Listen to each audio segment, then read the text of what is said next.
What's going on, guys? I want to welcome you back to Clever's Multiverse.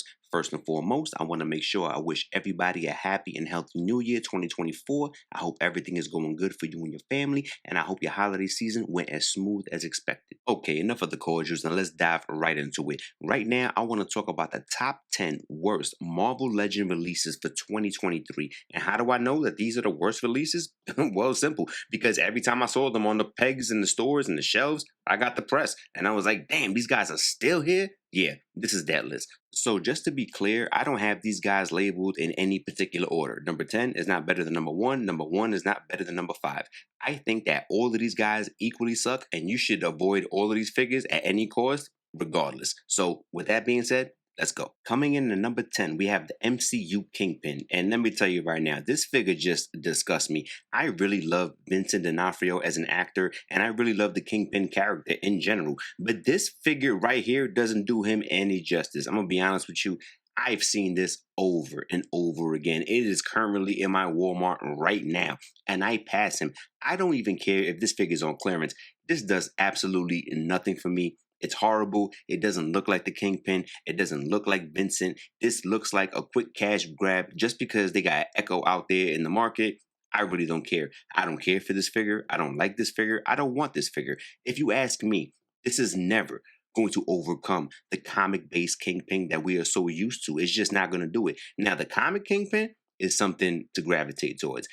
We have the Build-A-Figure and we still have the Retro figure. And if you ask me, both of those figures are better figures than the Vincent D'Onofrio MCU. I'm sorry, this figure is just trash. At number 9, we have Egghead. And I mean, come on. If I didn't like Kingpin, why would I like this guy? This is nothing more than an anorexic Kingpin. This figure is like, oh my God. What do I say?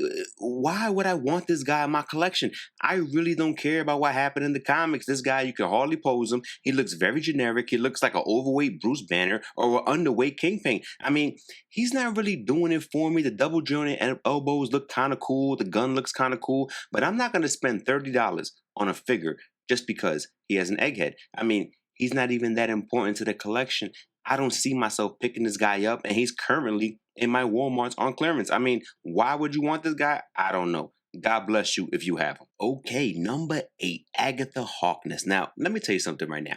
I really liked Agatha in the WandaVision series. I think she was a great character, and she added a lot of spice and a lot of, I don't know, personality to the series. With that being said, this figure absolutely sucks. This is the number 1 figure that I think most resembles a statue out of everything that was released in 2023. You cannot articulate this figure. You cannot move it past a standing museum pose. You cannot do most of the things that you're thinking about with this figure. And to be clear, like, it's an MCU figure. Like, this is something that you want to drop in your collection, like, sporadically and just sprinkle in these MCU figures that kind of make a difference to you.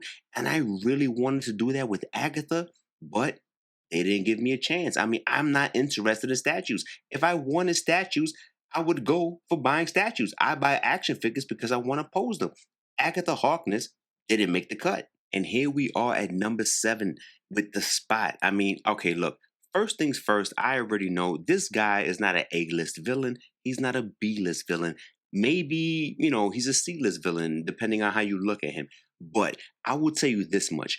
His look in the comic is way different than he does in this figure right here. This figure looks super suspect. Why is he so pudgy in the middle? Why is he so fat? Why is he so misaligned and unproportionate or disproportionate? What is going on with this guy? Like, in the comics, he may not be the strongest guy, but he looks physically fit. He looks like you wouldn't mind waking up and being that guy. I don't feel that way with this figure right here. I don't want this guy anywhere in my collection, anywhere on my shelf. I mean, my shelf space is basically Manhattan real estate. And this guy right here couldn't buy a studio on my shelf. I'm just keeping it 100. This is not the guy for me. I don't know if you like him, but I don't. And holding down the number 6 spot, we have Rose. Now, I understand that Spider-Man has one of the biggest rogue galleries up there with Batman, and there are people out there who are trying to get every single last villain that he comes across. That is the only reason I think you should ever get this figure. If you are out there and you are hell-bent on making sure that you get every single figure that he has ever come across with in the wild out there fighting crime, and that's you, then yeah, get this figure. But check this out. What's up with these white suit villains? They are all suspect. Everybody got a white suit. Everybody's looking bad. Everybody's looking bland. You can't do nothing with this guy right here. He's not scary. He looks like a bootleg Baron Zemo. I mean, he's just not for me. I don't see myself wasting the time to put him on my shelf, which once again is Manhattan real estate. He can't get a spot. This guy right here couldn't rent a room in my Manhattan. Number 5, Tarantula. Now, this guy right here is piggybacking right off of Rose because ain't nobody really checking for this dude. I think I'm safe to say that this was nobody's favorite villain when they was growing up. Nobody's really, looking for this guy. The only reason that you would want this guy is because, once again, you are trying to put together 100% of Spider-Man's rogue gallery, regardless of how minuscule the character is. And that's why you would want this guy. Now, this guy right here, part of being a villain to me anyway is the fact that you're able to sell that you're scary, right? When you see Thanos, like you're scared. When you see Galactus, you're like, yo, damn, this guy right here could put it on me. Like, when you see this guy right here, he kind of he kind of gives you the energy like, I wish he would, boy. I'll give it to this guy. Like, that's the kind of energy he gives me, and yeah, I'm good. Number 4, the Storm Jubilee Forge 3-pack. Now, this is where it's going to get a little spicy because I already have all of these figures, and to be honest with you, I do not feel bad that I passed on this 3-pack right here. I understand that there may be some purists out there who really like this 3-pack, but that Storm is horrible. When you articulate her head and you move her to the back, all you see is like the boar head, the peg, you see everything. It's really horribly done, especially when you compare her to the other that have come out. And that costume is not really doing it. Jubilee, same thing. That costume is super suspect. I don't like that Jubilee. I don't like how she came out. I don't like really anything about those two right there. The only saving grace that they have is Forge. But I already have the other Forge that came out. I forgot, was the Age of Apocalypse wave? I forgot right now. But I already have in my collection. So why would I go ahead and buy, oh yeah, this 3-pack was severely overpriced if you ask me. So why would I go ahead and buy a severely overpriced 3-pack for one figure? This right here is a dub. And at number 3, we have Yandu. Okay, now look, I'm gonna be honest with you guys. This has to be the first time in my entire life that I have ever appreciated an MCU figure over the comic based figure ever. That has never happened. But this figure right here, man, this figure right here is super suspect. I don't like this figure at all. Like, this makes me appreciate and miss the MCU Yandu. That has never happened in my life. Doesn't make a difference. I like the bow. I like the arrow. I like the dart. The accessories I like. The figure, straight trash. And yeah, I'm good. That's why this bad boy is on my list. Number 2, Uncanny X-Men Wolverine. Now, yo, I really love Wolverine and I love all the Wolverine figures, but let's just keep it 100. He is one of the most overdone characters that we have in like comics and MCU and everything. So they are steady throwing us Wolverines.